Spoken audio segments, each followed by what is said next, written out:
Hi friends, I'm making this video for you just in case you get home tonight and you feel like you have questions about the homework or just maybe need like a refresher on what to do.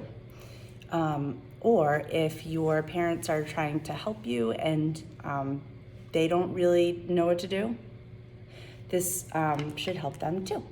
So tonight you're doing 10 minutes of research reading. So you need to have your book that's about a learning challenge. If you don't, send me a message and I have some online that I can get to you. But it's really important that when I say research reading, that is the kind of book that you are reading. While you do your reading, make sure that you're doing your thinking tracks. So you should have your sticky notes. Okay, you should have a pad at home or that you keep in your backpack. And maybe one every other page or one every 3 pages. You know how to do those because Ms. Grant has gone over that with you a lot, so I won't explain that. But remember to do your thinking tracks while you read. Secondly, while you read, you need to have your vocabulary log open. This is important because this is what builds your vocabulary and helps you build that knowledge of the topic.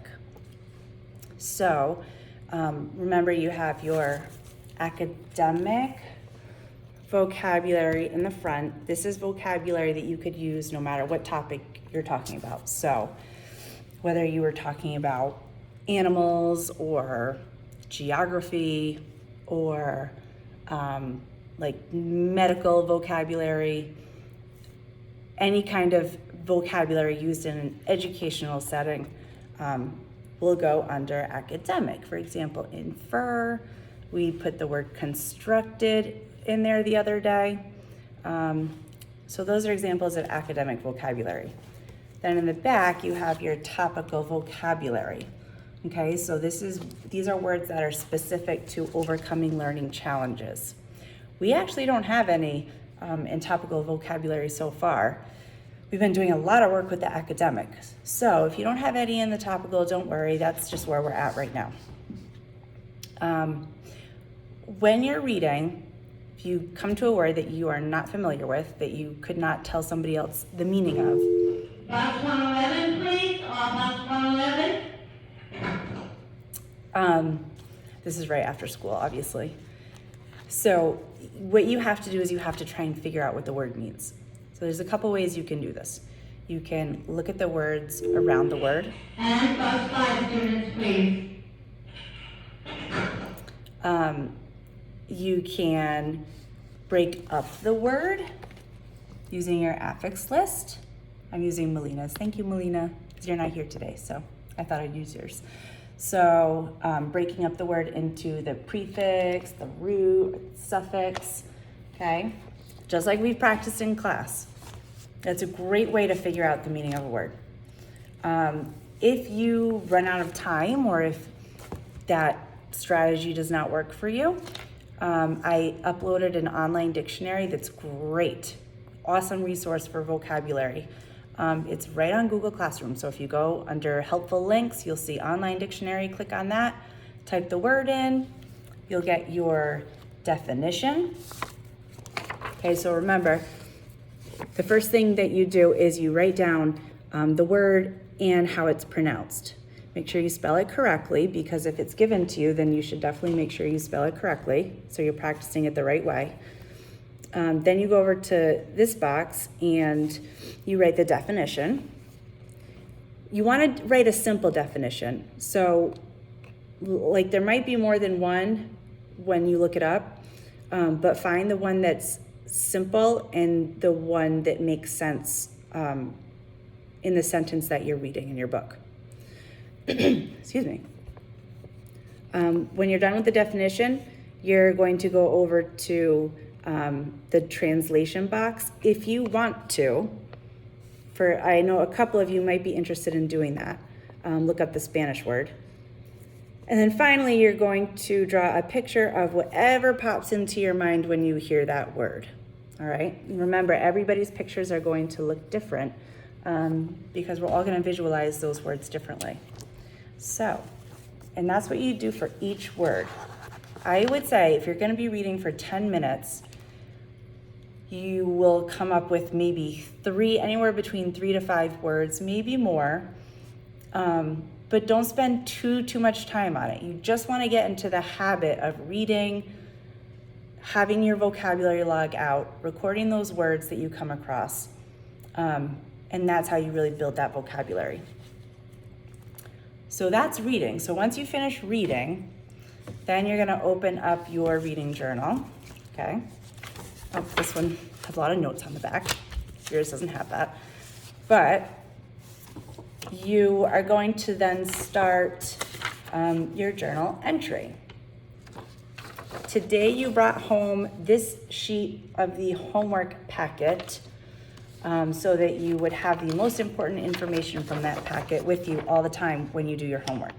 So you're gonna start on this page, okay? You're going to record the date. Okay, so start here. You're gonna record the date, title, and author of your reading book. Remember, you do need to write out those words, okay? Because that's what makes it clear for me to read, and it also gives you some nice practice with your writing and spelling. So it should look kind of like this. Okay, you have your date at the top, then you write the book title and the author, pages read. Then you have to pick a prompt. The prompts are on the back. So you're gonna pick a prompt that makes sense to you, what you just read, and you're going to copy it down next to where it says prompt, where you wrote prompt. The final part is to write a response. So you're gonna write the word response, and then you're going to write your short constructed response. Remember, bring it over to the anchor chart so you can see. Oh, we talked about how a short constructed response has complete sentences. Other way. So you have your subject and your predicate. You also need to answer all parts of the question. So for example, let's say you picked what challenges are faced. How are they overcome? It's this one. You're gonna wanna make sure that you answer, or that in your answer you have the challenges that are faced. So you're gonna describe them. And you also talk about how those challenges are overcome. You wanna make sure that you're answering the whole question or all parts of the question. Remember, that's what we mean by constructed, right? Building those parts together to make your response. Okay? So that is all the homework for tonight. I hope that this was helpful for you. Let me know if you have any questions. I'd be happy to help. Remember, do the best that you can tonight. You want to spend at least 30 minutes doing this, friends, since it's the first time that pretty much all of you are doing it. So if you finish before 30 minutes, you probably want to look back at this video and think to yourself, what did I miss? What do I need to maybe spend a little bit more time on? Okay? So you're going to read for 10 minutes with your thinking tracks. While you read, you're going to record your vocabulary in your log. So between 3 to 5 words, we said. You spend about 5 to 10 minutes on your reading journal entry, and then you're done. You've learned more about the topic, you've built your vocabulary for the day, and just wait, friends, when you do that every day, a few months from now, you're going to be amazed at all that you can do with that new knowledge and those skills. Okay? Good luck. Let me know if you have any questions. See you tomorrow.